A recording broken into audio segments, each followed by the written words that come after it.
é um pouco diferente do que se poderia pensar. Em vez de a vegetação se desenvolver de acordo com o solo, aqui é o contrário. As folhas e frutos que caem das plantas se depositam sobre o chão como uma manta, 2 vezes mais pesada nas florestas tropicais do que naquelas de países de clima frio. Aliada à ação de bactérias, cupins e fungos, essa manta se decompõe rapidamente, formando uma camada nutritiva que fertiliza o solo. A camada, chamada de serapilheira, é o alimento que a mata produz de forma incessante para o seu próprio sustento. E a partir dela, cria condições para crescer, expandir e se renovar. Uma prova da inteligência instintiva da Terra, onde o acaso, se existir, já foi testado milhões de vezes ao longo das eras. E mesmo um inseto cumpre um papel importante no equilíbrio natural. Se as plantas influenciam no solo, ele também desempenha um trabalho complexo, que influencia na vegetação. A maneira como as espécies se distribuem em determinados espaços varia de acordo com a profundidade e necessidade de cada planta. Solos vermelhos escuros, por exemplo, acomodam melhor espécies que precisam de grande quantidade de nutrientes. A Mata Atlântica está longe de ser uma floresta uniforme, com as mesmas características em toda a sua extensão. É justamente na variedade que reside sua importância e seu caráter ímpar. Quando comparada a outras florestas tropicais, no continente africano e no sudeste asiático, ou a florestas de clima temperado, como as da Europa e da América do Norte, a Mata Atlântica apresenta maior diversidade de espécies.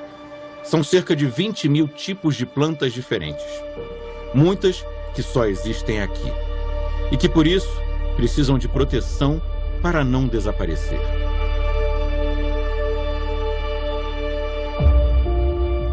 A história do Brasil está inegavelmente atrelada à Mata Atlântica e sua vegetação.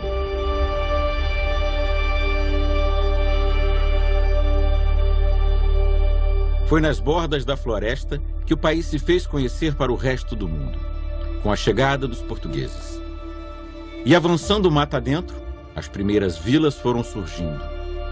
Até o nome do país é um testemunho dessa relação. Uma referência ao vermelho escuro, como brasas, de uma árvore encontrada pelos portugueses e que se tornou o primeiro produto de exportação da colônia, o pau-brasil.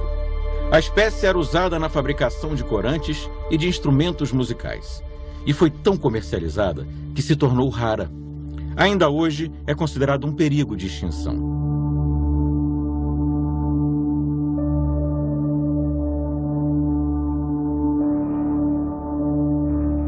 Outras plantas também correm perigo, apesar dos esforços de preservação.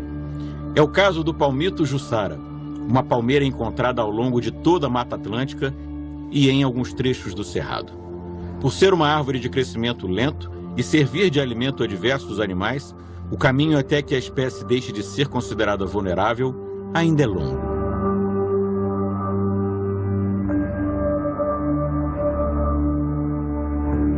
Entre o Nordeste e o Sul, fatores como o clima, a altitude e o regime de chuvas contribuem para que cada trecho seja variado e único. Mais próximo da costa litorânea, por exemplo, predominam as plantas de médio e grande porte, como o cedro ou jequitibá, a maior árvore da Mata Atlântica, que pode chegar a 30 metros de altura por 4 de diâmetro. Além de viver por muitos anos, mais até do que a idade do Brasil.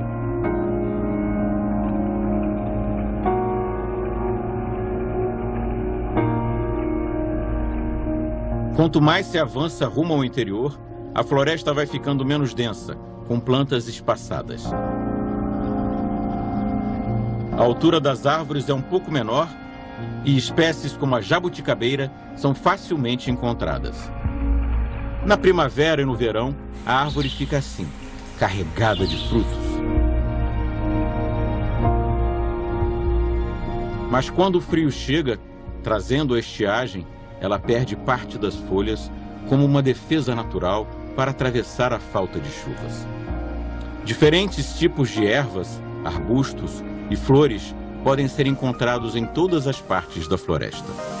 Mas à medida que a vegetação vai subindo pelas encostas montanhosas, elas se tornam as protagonistas, adaptadas que são a solos mais ricos e ventos cortantes.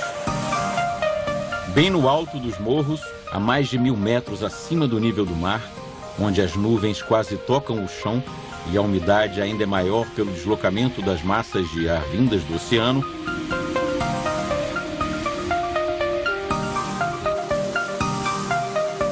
o cenário é dominado por fungos, musgos, orquídeas e bromélias, que também aparecem em outras altitudes.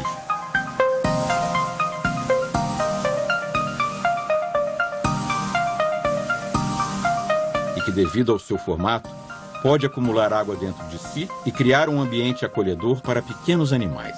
A vegetação tem funções importantes no bom funcionamento do planeta e nas condições para a vida humana.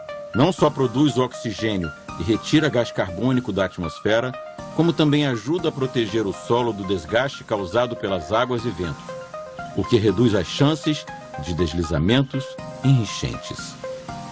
Além de fornecer matéria-prima para diversas atividades econômicas e regular o clima, a mata também guarda um enorme potencial farmacêutico natural, em espécies que apenas há pouco tempo começaram a ser pesquisadas mais a fundo e que podem, a partir de novas descobertas, representar a cura para muitas doenças.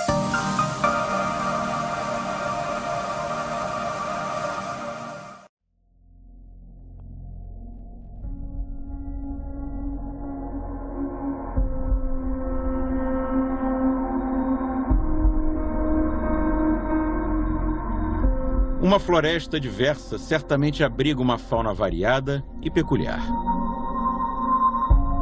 E os números não mentem. Nela vivem cerca de 850 espécies de aves, 370 de anfíbios, 200 de répteis, 270 de mamíferos,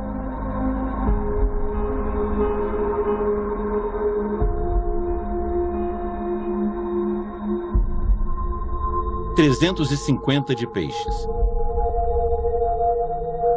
Isso sem mencionar os milhares de insetos que auxiliam na polinização das plantas.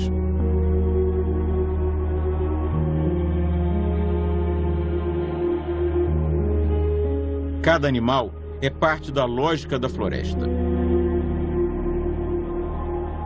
Enquanto retiram da terra o que precisam para viver, também cumprem sua parte para garantir que ela sobreviva.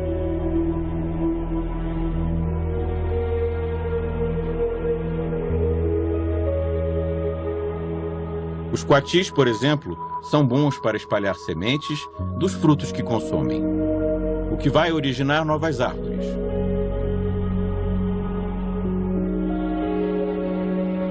Algo que tucanos e outras aves também fazem.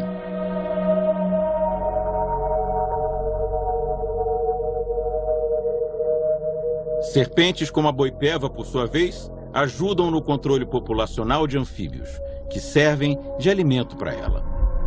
A aparência é propositalmente ameaçadora. O padrão das escamas, semelhante às cascavéis e jararacas, serve para enganar possíveis predadores e dar a ela uma vantagem na luta pela sobrevivência. Apesar de não possuir veneno nem a capacidade de matar por asfixia, a boipeva é agressiva e pode morder. Na dúvida, é sempre melhor observar de uma distância segura. De forma geral, animais se escondem ao perceber a aproximação de um elemento estranho na mata, feito um visitante humano. Mesmo os grandes felinos como as onças costumam ter hábitos um tanto solitários e cuidadosos, evitando o confronto quando possível. As preguiças, que dormem durante boa parte do dia e são mais ativas de noite, costumam escolher locais discretos para passar o dia e pegar sol com segurança. Os movimentos vagarosos, resultado do metabolismo lento, tornam a espécie vulnerável à ação de predadores. A floresta tem vegetação variada, solo firme, ferramentas de autossustentação.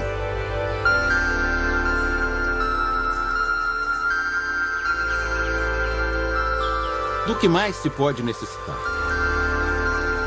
De água. –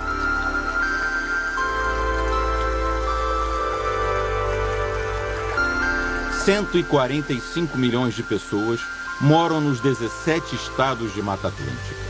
E ainda que jamais tenham posto os pés na floresta, é a partir dela e de seus recursos que tiram condições para viver. Não apenas a água que sai das torneiras e lava a roupa ou mata a sede, mas também a que gera energia elétrica para as atividades do dia a dia, que alimenta as lavouras, faz crescer o pasto, engorda os bichos e cultiva comida para a mesa de milhões. Já na primeira carta destinada ao rei de Portugal, após o desembarque no Brasil, as águas doces do Novo Mundo foram elogiadas, como um sinal da fertilidade da terra, que em se plantando, tudo dá. O deslumbre não foi à toa. O Brasil é dividido em 12 regiões hidrográficas, uma delimitação adotada apenas para fins administrativos. Cada região agrupa bacias hidrográficas e conjuntos de rios próximos, ainda que não necessariamente conectados. 9 delas ficam na Mata Atlântica e estão relacionadas a rios importantes, como o São Francisco, o Paraná e o Paraguai. Ainda assim, a maior parte da água doce do país está na Amazônia, um índice que alcança a casa dos 80%. Toda essa água chega até os demais estados por meio de um complexo ciclo de evaporação e condensação. O sol e as altas temperaturas transformam as águas de oceanos, lagos e rios em vapor. Este vapor se une ao da transpiração das plantas e forma nuvens de chuva, que são levadas pelos ventos a várias partes do país, onde caem e se infiltram no solo, escorrem pela terra e retornam aos rios, de onde recomeçam o ciclo. Em alguns casos, a água infiltrada no solo pode se acumular até atingir a superfície. E assim se formam as nascentes, cuja preservação é garantida por lei. Todo esse processo gera mais de 1 trilhão de metros cúbicos de águas subterrâneas por ano, que contribuem de forma significativa para o volume dos rios, que por sua vez vão desaguar no oceano.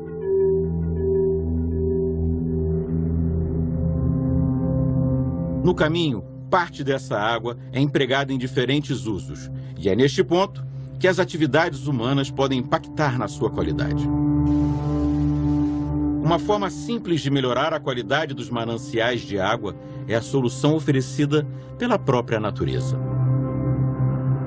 Manter de pé as matas ciliares, aquelas localizadas às margens de rios e córregos. Elas ajudam a proteger a água de sedimentos e detritos trazidos pela chuva. Impedem também a queda de barreiras, que poderiam depositar terra no fundo dos rios, reduzindo sua profundidade. E reduz ainda a quantidade de agrotóxicos, que chegam até os cursos d'água. Já a ausência de matas ciliares pode provocar até o aparecimento de pragas em lavouras. Todos só têm a perder quando não se permite que a natureza siga seu curso. Desde que a humanidade deixou de viver da coleta e aprendeu a cultivar o próprio alimento, quase todos os povos, em maior ou menor grau, modificaram o ambiente ao seu redor para estabelecer uma vida diferente da rotina nômade dos primeiros homens. Hoje, o objetivo é outro: encontrar fórmulas que alinhem desenvolvimento econômico e respeito à natureza. O equilíbrio entre animais e o meio ambiente não é uma ideia nova. Desde a antiga Grécia, pensadores descreviam a Terra como um lar natural que precisa de cuidados. E no passado, já foram feitas experiências bem-sucedidas de recuperação ambiental. Uma delas ocorreu bem aqui, no Brasil do século XIX. Na época, a população do Rio de Janeiro, então capital do Império, sofria com as secas constantes. E para tentar proteger as fontes de água, as terras ao redor das nascentes foram declaradas protegidas pelo imperador Dom Pedro II. Logo, fazendas e chácaras foram desapropriadas pela coroa para dar lugar a um monumental empreendimento: reflorestar a mata degradada e regenerar a vegetação. Ao final de 13 anos, foram plantadas mais de 100 mil mudas de espécies nativas, em sua maioria. A iniciativa, a primeira desenvolvida na Mata Atlântica, deu origem à Floresta da Tijuca, hoje parte de um parque nacional em meio à cidade do Rio de Janeiro.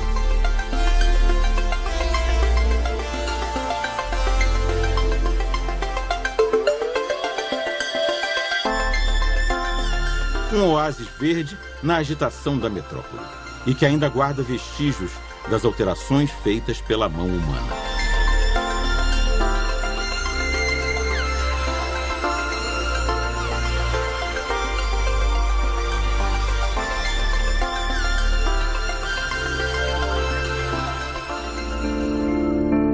Outras unidades de conservação se espalham pelo país ao longo da área antigamente ocupada pela mata.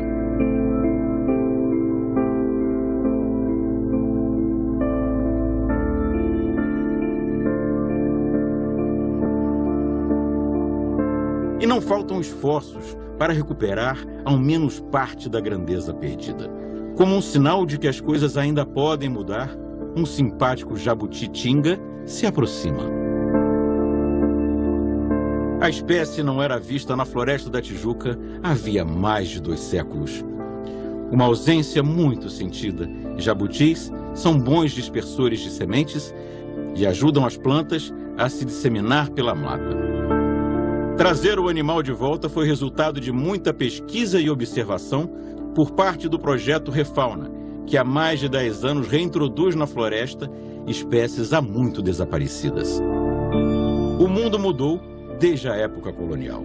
A tecnologia e o conhecimento acumulados nos últimos séculos podem hoje ser postos a serviço da natureza.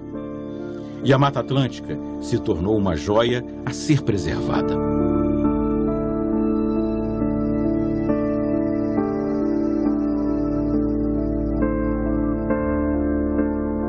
Se por um lado não se pode restaurá-la às dimensões de antes, por outro lado, é possível fazer adaptações para que o ontem e o hoje convivam em harmonia. E assim, assegurar um futuro verde e cheio de histórias a todos aqueles que compartilham deste chão e desta origem.